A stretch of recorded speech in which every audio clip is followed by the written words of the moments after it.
Good morning, good afternoon, or indeed good evening. Wherever you are tuning in from, welcome to the first of our free weekly live webinars brought to you by the Football Business Academy. My name is Christian Dobrev. I'm Chief Partnerships Officer at the FBA, and I'll be moderating this webinar. Now, just a heads up, it's the first time we are doing this, and due to the particular circumstances of the global confinement, our webinar series has to be produced homemade, right? So I hope that you understand this, and that despite the recent announcements of the likes of YouTube to minimize their bandwidth, that this webinar will go smoothly and that you will enjoy it. Now, for those of you who haven't heard of the FBA before, we are a Swiss football educational institution entirely focused on the football industry. We run a professional master in football business, and we've also run a number of certificates across the world. Now, the reason we've launched this webinar series was to provide anyone and everyone who has an interest in football business with some exciting content, which they can look forward to in these difficult times of confinement, and keep your curiosity for learning high. Now, today's session will be about 1 hour. It's going to be divided up between 40 to 45 minutes of presentation by our featured speaker, and followed by 15 to 20 minutes of questions and answers. Now, whether you're simply a football fan or a seasoned football industry professional yourself, we really would love to hear from you. So do make sure that during the presentation, you log in to the chat box on your right and ask your questions or share your comments. The entire webinar is being recorded, so if you've missed a part or simply want to share it with your friends or colleagues afterwards, you're more than welcome to do so. Now, at this point, I want to introduce our featured speaker so we can get into our content. Our guest is Olivier Jarosz. He's managing partner at Club Affairs, which is a Swiss advisory firm focusing on strategies for clubs, associations, and governing bodies. Prior to that, he spent almost 11 years at the European Club Association as their head of club affairs, and he was also the director of their club management program. In his time, he's visited over 200 clubs and must have met 1,000 club representatives. So I think it's fair to say that he'll know a thing or two about how the COVID-19 might be impacting the football clubs in Europe. Indeed, he's been working on this topic for already 2 weeks because he was mandated by one of the European football leagues to find out what are the risks, what are the impacts, and what opportunities can emerge once football returns to our lives. Olivier, welcome to this webinar, and thank you for joining us. Good afternoon, good morning, depending on the location you are, or good evening. Thank you very much, Christian, for the introduction. As you rightfully said, this is a homemade session, but we hope that this session will be very interesting for you. In order to do the presentation, we definitely decided to use a PowerPoint, which I will go through. So I will definitely share the screen with the PowerPoint so you can see it. I'd like to raise the point that, first of all, I'm not an expert in the COVID, and I think no one is really an expert on COVID-19. But we made a detailed study, in fact, for league. We made a risk assessment to see the effect on the leagues and the clubs. But of course, we have to say that at this stage, the main challenge for clubs is clearly the protection of players, the staff and the families, as well as actually the containment of the whole society. So we might have seen several times this hashtag stay home. But it's clearly also something we have to take care, especially also in respect to the medical staff and the people that are the most in need. Overall, there is clearly an immediate business stabilization, which is crucial for clubs, for organization.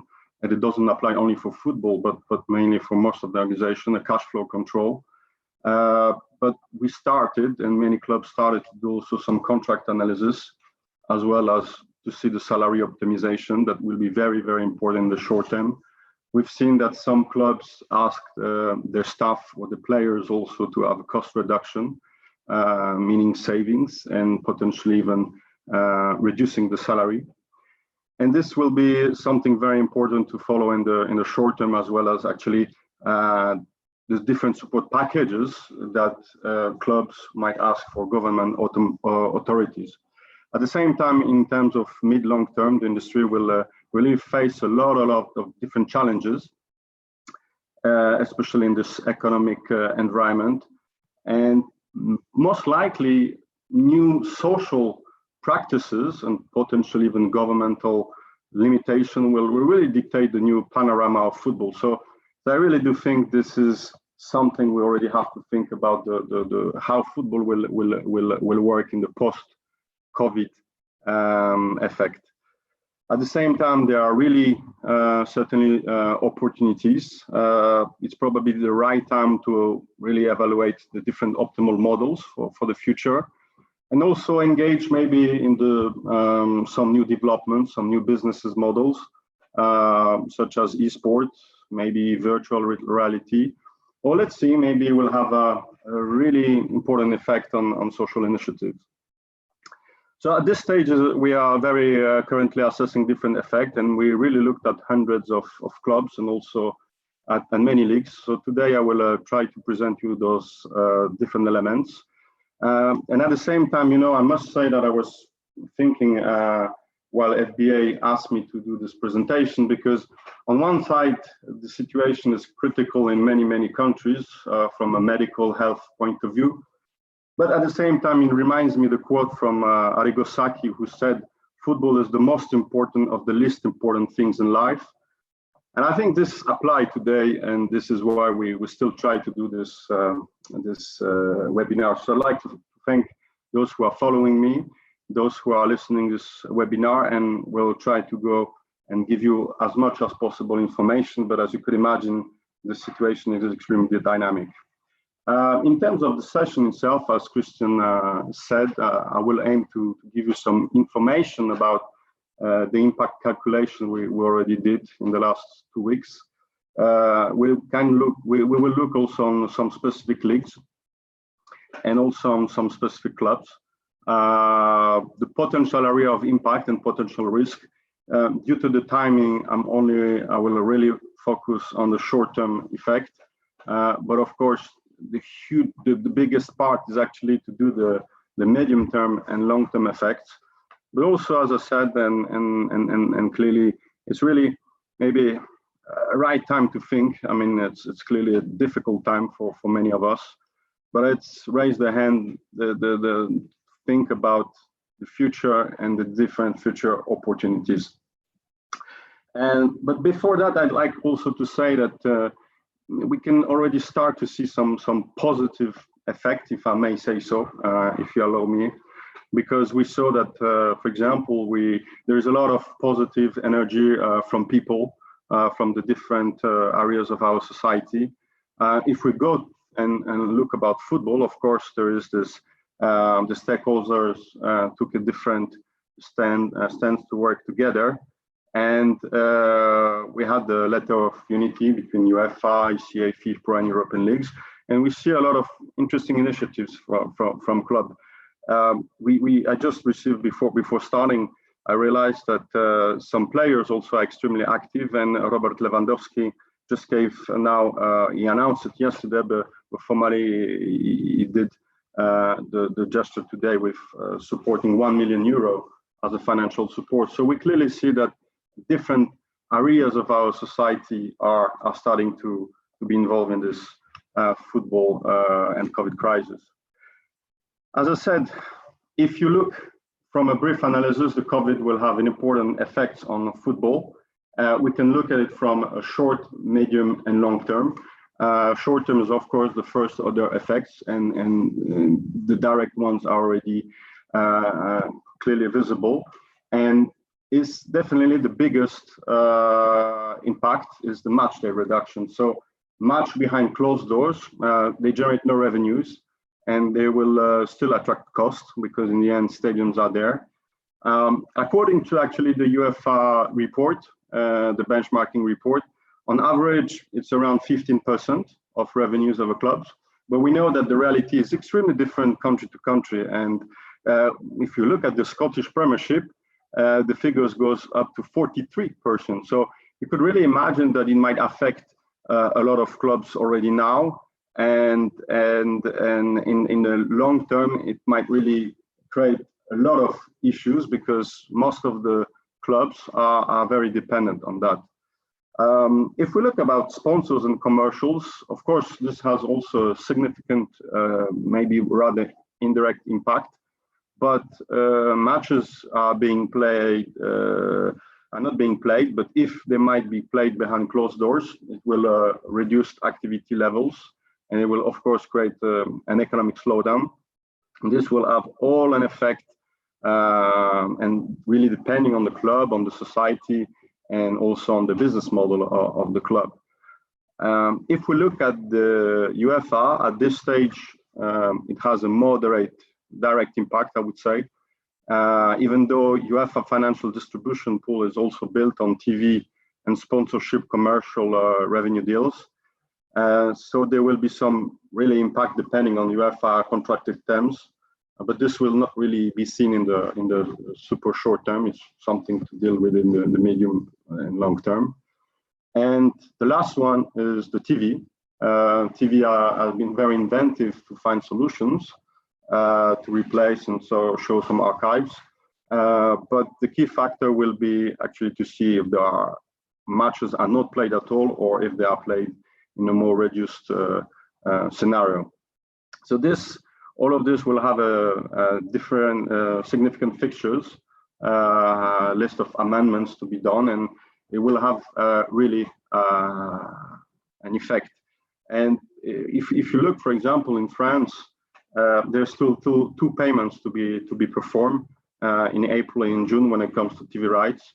And some clubs already started to put players under an employment scheme. We saw Olympique Lyonnais, we saw Bordeaux, we saw Montpellier and Nice also informed, taking into consideration that the average salary of in France is around 95,000 euro. You could imagine that the local regulation that allow club to have up to 4.5% of the minimum salary is certainly one of the big challenge. And we saw also here in Switzerland that Assoication actually wanted to reduce the salaries of the players, and because the local regulation is you get 80% of your salary, maximum to 12,500, and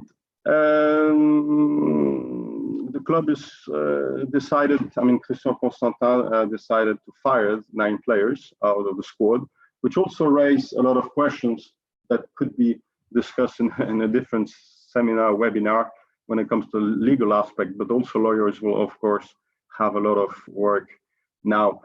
But at the same time, and here it's just 4 elements, but in reality, we have to look around the whole spectrum of the different situations going to happen in football, taking into account that the relation will be the clubs versus the intermediaries versus the player.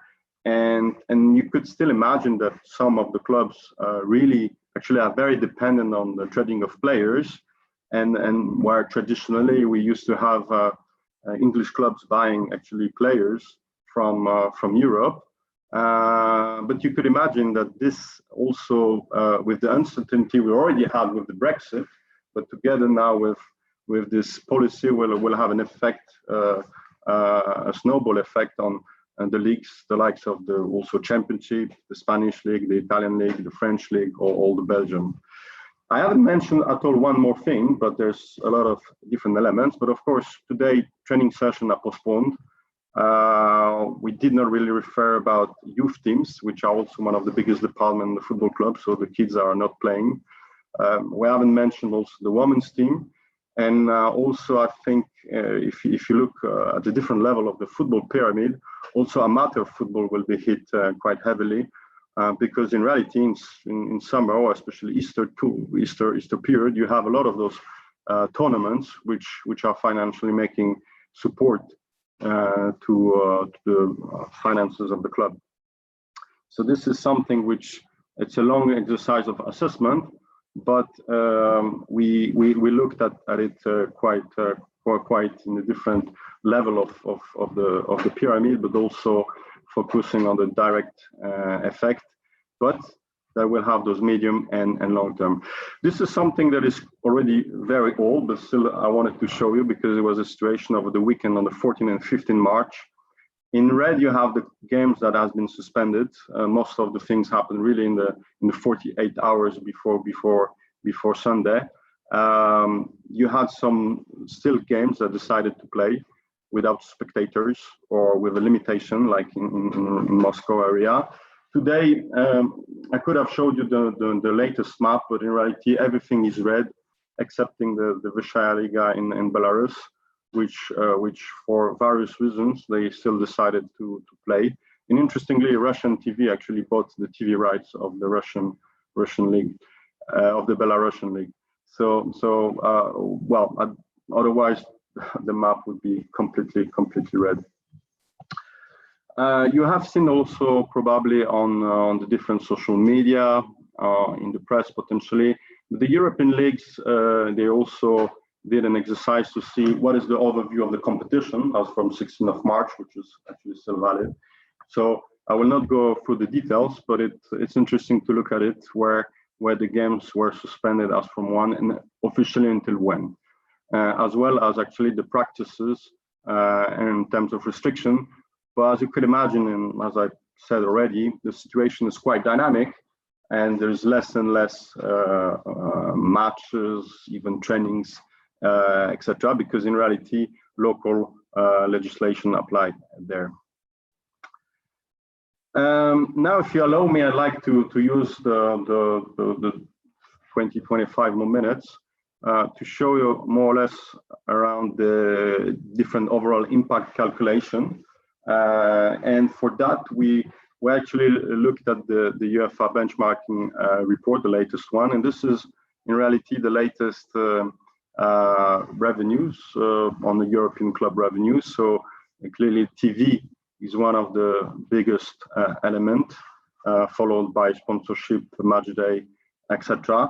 But the reality is that the situation is very, very different from country to country. So match day revenues might be wiped out totally in case of all match cancellation. We still had some countries indeed that played, but reality is that the situation is quite difficult, and also clubs are actually seeing already and facing a lot of pressure to compensate supporters who actually purchase season ticket or match day tickets for the affected games. And depending actually on the contractual relation with the customers, this has already given some huge amount of work to the clubs. The sponsorship also certainly will face a significant pressure because sponsors and commercial partners will not getting the marketing visibility and the different activation of their services and the likes of the hospitality in the deals they actually sign. So this is something which is already still a short-term effect, so it's not been seen yet that much, but this is really where we really realize that no matches have a direct impact on that. And of course, the revenue from broadcasters, as I said, will be strongly affected, and still depends on the fact that if until the end of the season games will be completely cancelled, or if we're gonna have some games behind closed doors and still shown on TV. At this stage, it's very early to finalize and say what will be the situation. I'm sure there is plenty of different task forces now and working groups trying to evaluate the possibility of doing it. But in the end, you have the national legislation. And for example, if you look at European games, if the borders are closed, then of course you can imagine that European games are very in a more, it's going to be much more complicated to organize. So yeah, this might generate a reevaluation of the payments eventually, or the existing media rights But with this in mind, actually, what we've done is we looked at the impact on several leagues and clubs based on two scenarios. And we developed a coefficient, actually. We developed two different coefficients to look at the four different elements that are on the screen. And one scenario is actually looking at if everything is completely cancelled till the end of the season, let's say until the end of June, but we did it also per month. Or the second scenario is we actually look at it in the case that there is still some new possibilities, the likes of the possibility of some games being played, of course, behind closed doors, with potentially, I would say, a limitation of supporters. Before just actually in the end it was cancelled, but in Poland, for example, they wanted to have the games played behind closed doors with a maximum of 999 supporters. So this potentially maybe, again I'm saying maybe, could be an option in the few months to come. But if we look at this two things, the two scenarios, so the first one, as I said, is actually match day sponsorship and commercial revenues are severely reduced. TV and other revenues are also very strongly impacted. At this stage, there's no immediate impact on UEFA revenues. And of course, it depends also if the club play or does not play European competition. And this cumulative impact, if we looked at all leagues based on the figures we had above, we would turn to an important loss of a 6.25%, and this one I mean per month, if we have the scenario one. In case we have the scenario two, which is the games played behind closed doors, then of course here it depends on many different areas, the likes of games which are with limited numbers of fans or supporters, or luxury, I would say, hospitality. If the TV rights are not that much affected, and still there is a kind of agreement between leagues, broadcasters. And for that scenario, we in this coefficient, we kind of mitigated the different things, and the cumulative impact reduction for every single month of lockdown, it's not anymore a cancellation, but rather lockdown, we evaluated it at around 2.30% per month. And through this is a generic approach. And what we've done now is actually we try to cascade around through the different leagues. And I will not show you all the leagues, but I've just selected a few leagues, which also might give you some idea for the future, as well as some clubs.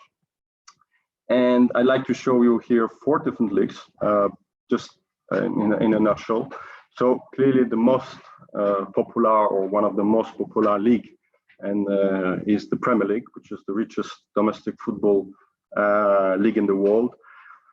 We know that actually English top division clubs in the last few years occupied most of the position in the list of the world's richest clubs. And this has been underpinned by record-breaking media news, media rights deals every cycle. Needless to remind them. But this business model, which is very depending on TV, will be certainly hit quite importantly by the COVID-19 crisis. And here you have the revenue breakdown, which is already starting to be different. But you see that the league is very, very dependent. And based on the scenario one, we could have up to a 6.67% loss per month, which I remind you, it's a complete cancellation, or up to 1.97% per month if you have a lockdown. So you clearly see that there is a strong interest, and also by the different committees of the league, to find solutions to start as soon as possible the games, and at least not to postpone too much. So of course, eventually, in future assessments we might calculate 1 month with a complete full complete full cancellation, where we would, let's say, start in May with a lockdown, progressive, and the more data, the more info, the more, let's say, mechanism you have, the better you are able to certainly assess. If you look at another league, which is very interesting, is the German league, the German Bundesliga. Clearly, German football is highly developed. Revenue sources are very well diversified compared to the European average. As a league, certainly the Bundesliga is quite exposed, especially if it's quite long. As almost a 3-month shutdown of competition could lead up to 18% of the clubs in the Bundesliga. So yeah, I mean, this will affect this unprecedented crisis might really affect these revenue streams in Bundesliga, despite of the fact that they tried diversification in the last few years. So if we look at scenario 1, we would have a 6.17 per month, whereas in scenario 2 you would have 2.32% per month. So you see, even though they are less dependent on TV, they still are affected by the sponsorship and commercial and match day, which in the end, as a whole pot, could affect them according to those percentages. But we also looked with our team about the impact on different other specific leagues, and I took the example of Montenegro, the Telecom one. Why? Because for a certain period of time, Montenegro has not been hit by the coronavirus, and the first case appeared 7 days ago, which means that it was for a certain period of time has been seen that this league will be able to continue to play. But nevertheless, they shut down the league as the others, not waiting for any period. When it comes to Montenegro, we know that the country has a club revenues of total of 5 million euro, and basically they really are dependent on the UEFA revenues, but very difficult to assess other revenues, the likes of commercial sources, which are not that important because it's a smaller market scenario. Nevertheless, through the different impact, and you would already realize the impact in scenario 1 would be smaller, whereas the impact with the scenario 2, which means behind closed doors, would rather only be to 0.89% per month. And this is where it was worth to already look at, let's say, 2 top leagues and the smaller leagues, because as you know probably very well, the TV rights in 2018 for the big 5 accounted up to 90%. So this is where it's a very, very important source of revenue. But I also looked at one other element we added, is the impact of from the Faroe Islands. You might smile why we decided with the team to look at the Beitadleiding, and I'm sure I'm pronouncing it quite wrongly, but it's very interesting to see that the impact of scenario 1 and scenario 2 are much lower, certainly because of the size of the league, of the reality of the league, but also this league is much more working kind of self-isolation, which means they are slightly less dependent. Nevertheless, also in Faroe Islands has been stopped, but we thought that will be also interesting to look at it. So technically, through this, it's possible to look at the different scenarios, different leagues, and not only for Europe, of course, but also on a worldwide basis. So just to summarize, already the first part. And the second part, the main challenge for clubs is clearly the protection of the players and the staff. The business stabilization, such as the cash flow control, as well as the salary optimization, will be very, very important in the short term. Another element from the mid-long term, the industry will face a lot of different challenging circumstances, and we'll see how this is gonna develop, and also governmental limitation. And if we go further, as I said, it's certainly a good point to further see if digitalization will be accelerated, if we might go more towards esports, etc. Because we saw actually there's a lot of different initiatives from clubs to start their esports tournament, etc. And that's very, very interesting progress.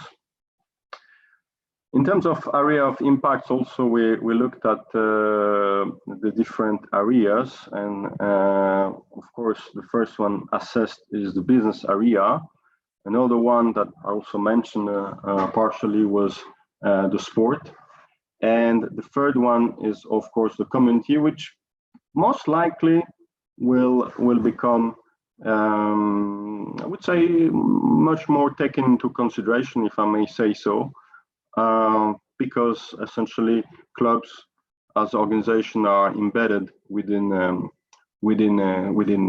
local area. So we saw already some initiatives from clubs, very interesting initiatives, and I think this element will go even will be much more prominent in the so-called post-COVID case scenario. In the business, in the short term, the first order effects are, of course, the loss of revenues, match day, sponsorship, commercial, the unforeseen costs, the compensation to tickets holders, the supplier costs, the deep cleaning costs, because also this is something to take into consideration. In terms of sports, the disruption of a training, the danger of quarantine, and the player loss of condition and form. We saw that some players in NBA are completely immune despite of having the COVID, but we saw also in Spain a marathonian said that he was coughing for 15 minutes. So you clearly see it doesn't. I think for a while we kind of also heard, and bracket outside of football, we've heard that this touched only all elderly people and young people or people in good health are not affected, but we now already see that is not really the truth. So clearly the fight against the spread of the virus is crucial, but in the short effect terms, we might see this condition form. And I would say in terms of community, it's also certainly could be a loss of different reputation to mitigate. The inability to fulfill match day obligation is one, especially for those who took membership, etc. So this is something to clearly have a look. And this one is just for the first order. I will not go into details of the second order effects or the long-term effects. But clearly, I think in terms of second effect, we might see that the supply chain will be broken in a way, because most of the production is done in China. So it's probably a good time for those brands that are producing, I don't know, in Poland or Turkey. In terms of TV rights, as I said, this could be also an area that's going to be assessed in the future. And in the medium term, if I may use this period time frame, is clearly the transfer activity. You could imagine, and again, if you look at the data, the gross earnings per country as a percentage of aggregate revenue in 2018 for some countries is extremely important. The likes of Croatia, which is almost 141%, Serbia 76%, Portugal 61%, or Moldova 43%. So this really, the transfer period will be very strange this year. It's going to be certainly a lot of loans with options, but this will be heavily affected, especially that from a financial point of view. Not entering into even the discussion about financial fair play, this is seen as an asset. In terms of a third order effects, this will raise the whole almost, I would say, sociological question, maybe in the future. The interest in football, whether people will go in the stadium, how will be the club valuation in the future, and certainly also the change of ownership. I think we've seen in some countries, in some leagues, that there is always an important movements of new owners.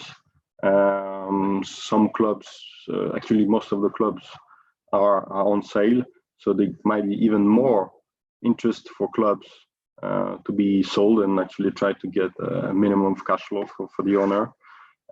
So this is kind of different elements which clearly need to be assessed. And as I said, the club valuation, this is just another graphic.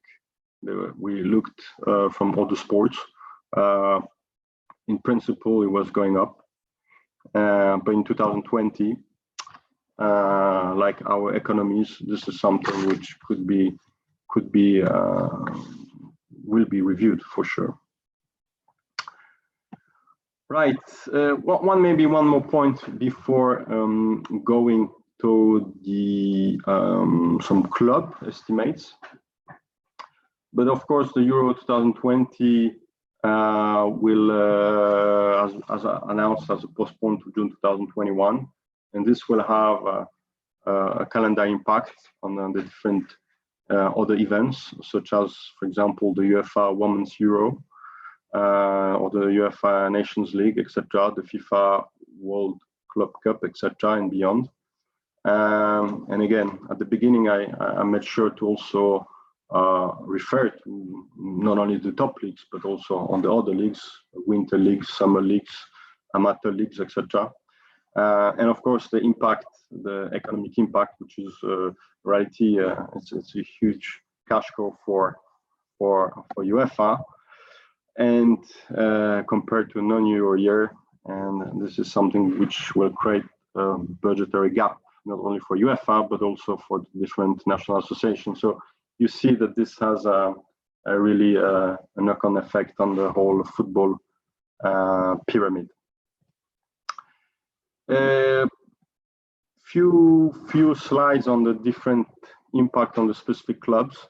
And again, we use the same coefficient, and those coefficients could be adapted and will be certainly adapted depending on the need and the situation of each specific leagues and each specific clubs. But here I took an example for this presentation of a top Italian club. So the method that has been used is we looked at the revenues from the last 5 seasons, from 2019, and we applied them for 2019-20. So if we look at the number of games that the club has to play, there are still 12 rounds to be played, etc. So above, we assessed the different scenarios.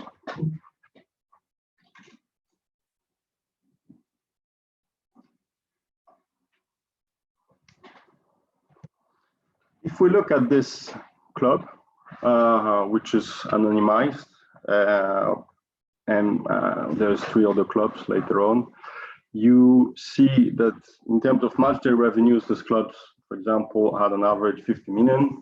The broadcasting revenues were around 200 million, and the commercial revenue was around 150 million. And there's not really point to look which club is it or not. It's just to show that, you know, we looked and we tried to apply different case scenario. How does it look like? And in that case, to the scenario 1, total closure till the end of the season, and the other one being the temporary shutdown. So in the first calculation, you would have even a loss of minus 37% on matchday broadcastings and up to 19 on the commercial revenue. But in scenario 2, you will have a different approach, but still quite sensible and important for that club. And this model actually could be or would be or potentially will be applied to all of clubs that we could assess, or if any clubs and leagues would like to be assessed and have some tangible figures, this would be very relevant to look at it. And we also looked at another club, a Portuguese club, which same principle or same basis for calculation, which means that we looked at the revenues from the last 5 years, which we applied for 1920 in order to have an average. There are still 10 rounds to be played in Liga NOS. So as you know, we had 24 games already being played, and scenario 1 and 2 have been assessed. So you have similar amounts, and you have a percentage of a loss of -31% in case of matchday revenue, and broadcasting -30, etc. In case of calculation 2, you would have slightly lower. But also we looked at with our team another example of medium-sized Czech clubs, which is probably the reality of a vast of the clubs in Europe, or actually also the top clubs on the worldwide level, not mentioning, I don't know, Middle East or Asia, or even Southern America. But this is the revenues from the last season. Again, we looked at it. In this specific case, Czech Republic is slightly specific in the sense that we still have 6 games to play in the top league, in the league main round, and 5 games in the top 6 single leg, with a semi-final and final of the club. So this is, we looked at it and we assessed the different scenarios. And you look at scenario 1 for 4 million, for example, revenue per year on average, you would also have an important loss of 31%, and a calculation for scenario 2 will be important also. It's interesting to see that clearly for this type of leagues, where the broadcasting revenues are slightly lower, the impact is by definition lower. And this is in a kind of webinar approach. I wanted to present you some of the information that have been already done in the last few weeks. Try to have a potential assessment. I'm sure there's really a lot of different challenges and unseen actually situations. Very complicated to embrace all the different elements. We were able to go up to almost 50, 60 different areas. We tried to touch upon those different elements that will have a snowball effect. And yeah, I mean, it's too early to say what's going to be the future, and that was not the point to read in the crystal ball. But maybe depending on, let's say, the corporate greed, or let's say the budget bottom line of the primary driver of decision making, we'll see how this will create and challenging public relation cases, and also how it will create relation between people, stakeholders, and football clubs overall. At the same time, it's interesting to wonder if, you know, are we going to be affected, and I'm sure some future webinars of the FBA will talk about the kind of post-war effect we saw after the Second World War. The behaviors changed quite importantly. The future of esports, the future of digitalization, etc. I think those areas are very, very interesting to cover and to think about it, and this will raise certainly a lot of questions. And again, I would be very happy to try to answer some of them if I manage. So I will let Christian to take it over and say a few and introduce maybe some of the questions.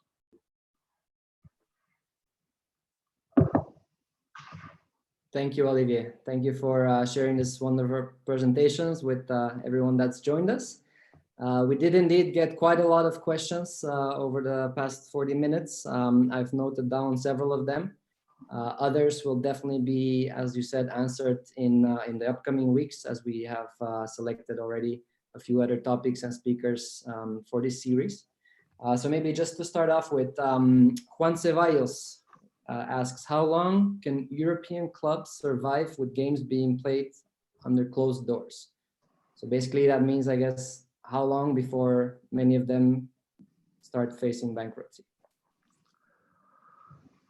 Well, the answer is unfortunately pretty obvious in the sense that it depends case by case scenario.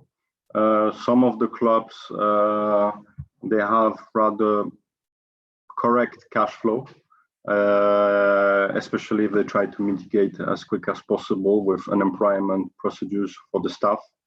But in reality, this situation, this crisis, will really show which clubs are rather well managed, or which clubs put too many eggs in one basket, meaning the broadcastings, revenues, etc. And I think it's really clearly a case-by-case scenario, but I would kind of almost imagine that the Scottish clubs could be the first one to have a crucial issue, because 43%, as I said, match day revenues, it's still an average, so potentially you might have some clubs which are even higher. So yeah, I mean, there's no point to go case by case, but certainly I would say on the worldwide level, you realize some leagues was actually much better run than we thought so. Okay, thank you. Then we have Renato asking, which clubs are doing the best charity actions in light of COVID-19? Well, that's a very interesting question. I think I followed some of them, and my colleague also, Siri, looked at it carefully. We saw that, for example, Chelsea is an interesting case because they have a Millennium Hotel there, and they gave it, they offered to the NHS, so they made a kind of a gesture. We saw, I mean, it's not really the CSR or social activity as such, but Manchester United also decided that they will continue to pay staff even if the league is cancelled. So this kind of information. On the more different level, we saw that, you know, Inter Milan, for example, they offered 500,000 euro for hospital. Players and staff also gave a day of the salary to support action in Italy. Mr. Zhang gave also 100,000 euro, and the club also asked their supporters to give to do the same. And if you look at widespread in Europe, you have the actions of, I don't know, Sochaux Montbéliard in France, which the ultras activated themselves in order to support elderly people to do the groceries for them. Or recently, we saw the Torcida fans from Hajduk Split. I think there were 60 guys. They helped in the hospital to remove the beds and the chairs to transfer to another location. So those initiatives are quite important. I think also Celtic was supposed to start today a soup in the stadium for the most in need. So as I said before in the presentation, this community area will become even more visible, and that would kind of answer the question, what is the role of a football club in the end? Yeah, definitely. Thank you for that as well. Then we have Philip Singbike, if I pronounce that correctly, asking, could the impact of COVID-19 trigger foreign direct investment in clubs and enhance potential acquisitions? The answer is certainly yes. Certainly, this will have an effect, because if you imagine that the club valuation will decrease, on the other side, you might have a lot of owners that are in need of a cash flow, or still thinking, okay, it's still a time to retract and not to lose too much. Then this will have an important an important element to take into consideration. So it's too early to say the figures, especially depending on the clubs. But yeah, for sure. Okay, great. Then we have Jacob Naish asking, what are the indirect impacts, specifically related to Euro 2020, now Euro 2021? How will this affect non-sports related labor market in football? Giving the example of the Danish FA having fired a number of people and sent others home. It's a very interesting question. I think we saw in the past some studies that show how many are direct employees are working for football industry and how many indirect jobs exist. We come back to this kind of almost figures that were provided by the European Union a couple of years ago, saying that almost 2.5% of the European GDP is kind of linked with the sports in general and an entertainment industry related to sport activities. Maybe that was too much. Maybe you could have mitigated, but certainly the knock-on effect is quite important. At this stage, I think the idea is to postpone. So in the case of Euro 2020, you might have maybe a reduction of staff for a couple of months to go because there's no immediate need for that.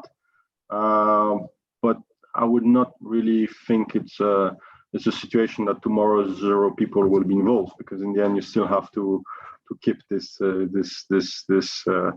event to be well prepared, and especially now because potentially you will have to increase your hygienic and safety considerations. So if you see I don't go out, so I don't know, but if you look at the media, you see the companies for delivery, home food delivery, cleaning outside, plus the videos you can see from China, you could see that a lot of people are involved in the cleaning exercise. So it's probably in the end, the hygienic measures will be really increased. And I think, and I finish with that, overall, this all, it started 2-3 weeks ago with the wash your hands, etc. In a medium long-term perspective, this is certainly a great new behavior to have that will save lives. In reality, we focus very much on COVID.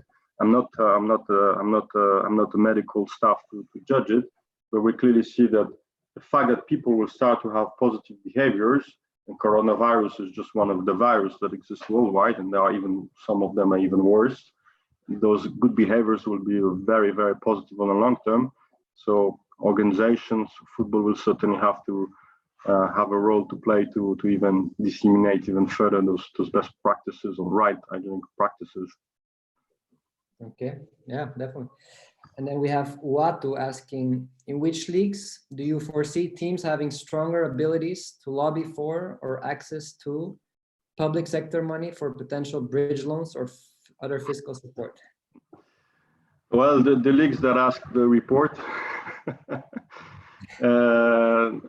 well, I think it's a very interesting question to see to what extent sports will be considered by the public authorities as an important sector, because I would imagine that the sector, the likes of the medical sector, will be much more in need now on in the short medium term. To what extent this kind of concept of specificity of sports and the need of sports, especially in the need of football, might attract revenues, I don't know. But taking into quoting the Canton de Vaud chancellor, she said that between losing lives and losing jobs, we opted for the losing jobs. But at the same time, in Canton de Genève, you could see that sports gets 4 times less than the cultural, let's say, entertainment, meaning operas, etc., theater. So who will be able to judge it according to which matrices? I think I think this will play a crucial role. So those who are able to provide the most information will certainly be able to get financial support. So it's not so much per leagues; it's more about the data sharing exercise. Yeah, great. Then we have Nicolas Moya asking, how do you see the impact on future negotiations on TV rights? Saying broadcasters and advertisers are short on cash. Would this be the moment for Facebook, Amazon, or Google, for example, to take over the TV rights? I think the moment where this webinar goes on YouTube in 10 minutes, and if people look at it in 1 month's time, the answer would be very, very different, because we're still in the situation where we are technically, let's say, 10, 15 days after the kind of lockdown. So at this stage, it's not really a measure to take into consideration, but potentially in the negotiation power, this will have an effect. But in reality, to answer to that gentleman, I think it's interesting to question if after the crisis, and that's why we're also starting to do some post-COVID restart strategies, is to ask ourselves if people will prefer, after, let's say, let's admit 6 months of containment. Something I hope never gonna happen, but if we have 6 months of containment, are you really going to watch a football game afterwards, or are you going to go to the football game itself? And if yes, are you gonna feel secure from a healthy point of view? So yeah, I mean, I'm sure. I mean, in reality, in football, it's also interesting because everybody thinks the other wants to overuse your position. So this question could have been the same if the player gonna ask more for the intermediary, or the intermediary more the club, or the club will ask less on the player, etc., etc. So I think it's important to remain or stay or actually build kind of unity, because if your club cut wages, it's not because they don't like you, it's because it's about also their future. Sure, yeah, definitely. Then I'm also happy to see some of our FBA alumni having joined us and ask some questions. We have Maria Laura Ordonez asking, how can clubs add value to season ticket holders in order for them not to demand partial refunds or any compensation at all?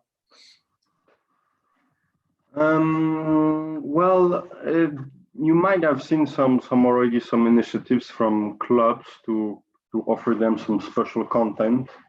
Maybe as a meme is like everywhere now is Ronaldinho. You could hear so many stories about him. So there was even a journalist who asked him, when you shoot your goal with Paris Saint-Germain those time years ago, what was your feeling at that specific time?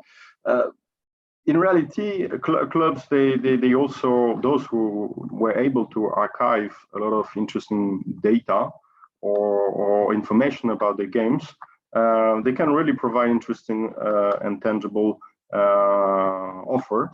So I think this is something they're going to develop. Those ones who are digitally slightly more in advance will have certainly a competitive advantage. But in the end, I think what people are interested in is the emotions. And the question will be not so much about the content, but how do you are able to translate this emotional element into something that is worth to watch. Hashtag Roberto Baggio penalty World Cup. Okay, and then another alumni actually also, Ariana Crescione, asking, do you think it would be better for the likes of UEFA, FIFA to pick a far date, like August, for example, for clubs to restart and giving them the chance to plan a training program for players rather than attempting at guessing at the return of play?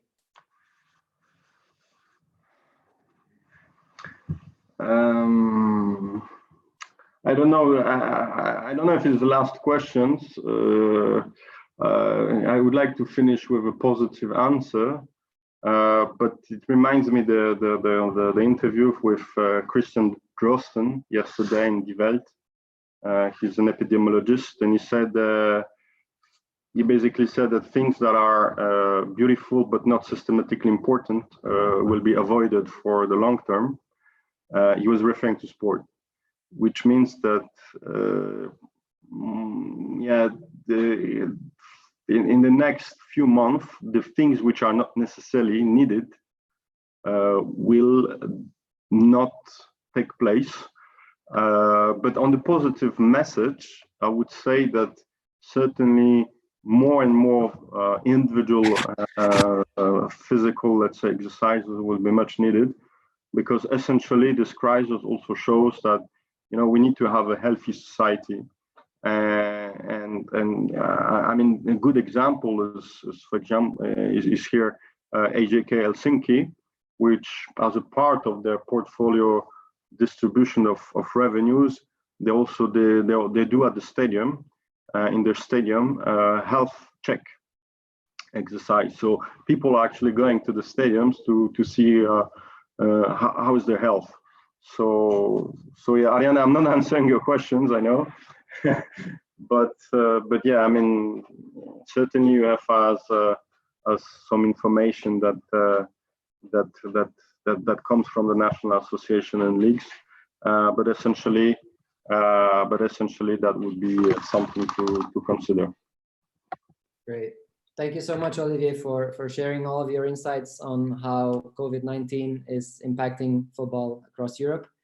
And with that, it's time to wrap up this first webinar. I definitely want to thank everyone that tuned in from all over the world with their questions as well. Many of them, I'm sure, as I said before, will be answered in the upcoming weeks as we will roll out other webinars with other speakers giving different angles on how the COVID-19 is impacting certain elements of the industry. We hope you enjoyed it. And as mentioned in the very beginning, this webinar was recorded, so we will upload it onto our YouTube channel after this session finishes. So if you missed the part, joined later, or just want to share it, as I said, please welcome to do so. Tomorrow at 5 p.m. Central European Time, we'll be announcing our next webinar. So make sure to tune in onto our social media channels to find out who that's going to be and what topic he or she will discuss. Thank you for watching and stay safe. Thank you very much, FBA, for this webinar. Thank you for listening. Thank you.